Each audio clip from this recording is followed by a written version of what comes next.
సమాజం మన కళ్ళ ముందు ఆవిష్కృతమవుతుంది. ఆ నవ సమాజ నిర్మాణంలో ఈ రేపటి పౌరులు పోషించబోయే పాత్ర అద్వితీయంగా ఉంటుందనే దాంట్లో ఎలాంటి సందేహము ఉండదు. ఈరోజు మహాకవి శ్రీశ్రీ గారి జయంతి. ఆయన చాలా సందర్భాల్లో బాల్యాన్ని గురించి అద్భుతంగా చెప్పారు.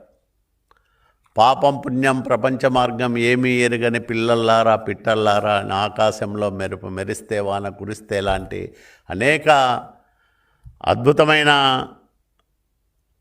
మాటలు చెప్పారు శ్రీశ్రీ గారు. అట్లాగే చిన్ని చేతుల్లో పెద్ద కళలు, ఆ కళల్లోనే సమాజం మార్పు చెందుతుంది.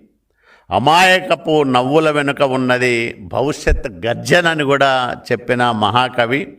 ఆ చిన్నారి